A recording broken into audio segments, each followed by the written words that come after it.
Hello everyone, কেমন আছো তোমরা সবাই? সুমনা সুজিত ব্লগে তোমাদেরকে জানাই অনেক ভালোবাসা। আর জানো তো, পুজোর সময় এসেছিলাম মামা বাড়িতে, আর মামা বাড়ির সামনে একদম দুর্গা পুজো হয়, সেই জন্য ভাবলাম তোমাদের সঙ্গে একটা ব্লগ শেয়ার করি। আর জানো তো, ওইটা আগেকার দিনে একটা পুজো হতো মাটির ঘরে, সেই জন্য এবছর ওই থিমটা হয়েছে মাটির ঘরে এলো মা। তো তোমাদের সঙ্গে আমি এটাই বলছিলাম। তো আর যেহেতু মাইক সামনে চলছিল, সেই জন্য আমি ভয়েস দিলাম। আর চলো তোমাদের সঙ্গে শেয়ার করি, পুরো ভিডিওটা দেখো, তোমাদের হয়তো অনেক ভালো লাগবে। আর এইটা হচ্ছে কি দশমীর পরের দিন, একাদশী দিন, কারণ একাদশী দিন অবধি আমাদের ঠাকুর থাকে, তাই তোমাদের সঙ্গে লাস্ট দিন শেয়ার করলাম। আর এইটা হলো আমার ছেলে, তোমরা ভিডিওটা দেখো।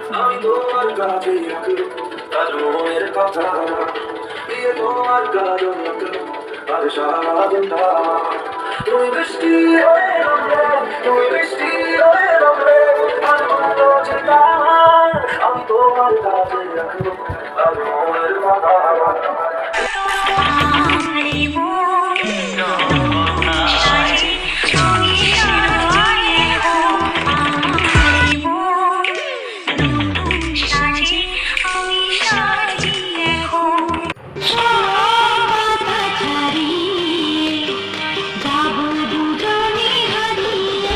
আগে একাদশী দিন আমাদের এখানে বিসর্জন হয়, দশমীতে বিসর্জন হয় না, মানে এটা হয়েছে এর আগে, হয়েছিল আর কি, একাদশী দিন বিসর্জন দিতে হবে।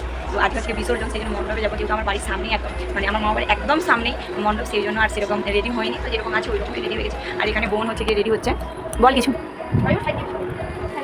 তো এখানে বোনে যে রেডি হয়েছে, এখানেই হয়েছে। তো আমি সেরকমভাবে রেডি হয়নি, কারণ এই সামনেই যেহেতু যাবো, সেহেতু রেডি হয়ে একদম হবে। আর একটা পুরোটা সিঁদুর মাখানো হয়, সেই জন্য। তো তোদের হয়েছে, তোমাদের তাহলে চলো মণ্ডপে গিয়ে দেখা।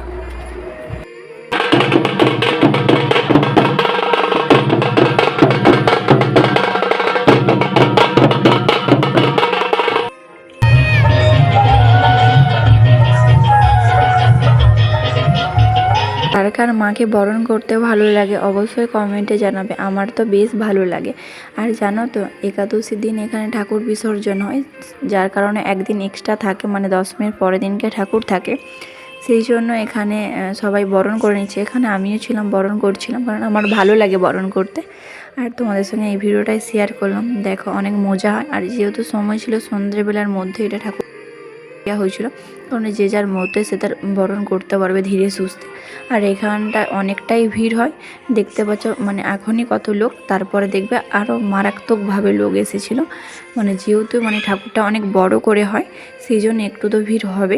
তারপর প্রসাদের ব্যবস্থা ছিল, খিচুড়ি ছিল, খিচুড়ি খাওয়ানো হচ্ছিলো, সেহেতু সন্ধ্যেবেলা তারা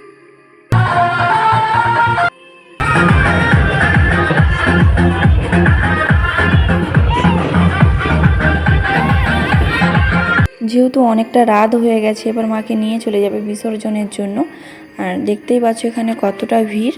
তো যেহেতু বাবু আমার ছোট, সেই জন্য আমি বাবুকে আর নিয়ে যেতে পারলাম না, সেই জন্য আর ভিডিও করতে পারলাম না বিসর্জনে। তো যেটুকু করছি সেটুকুই তোমাদের সঙ্গে শেয়ার করছি। এখানে তারপর খিচুড়ি খাওয়ানো হচ্ছিল, তো আমরা এখানে খিচুড়ি খেয়ে তারপর বাড়ি চলে গেছিলাম। তো আজকের ভিডিওটা আমার এইটুকু। যদি আমার ভিডিও ভালো লেগে থাকে অবশ্যই লাইক, কমেন্ট, শেয়ার আর সাবস্ক্রাইব করতে মোটেও ভুলবে না।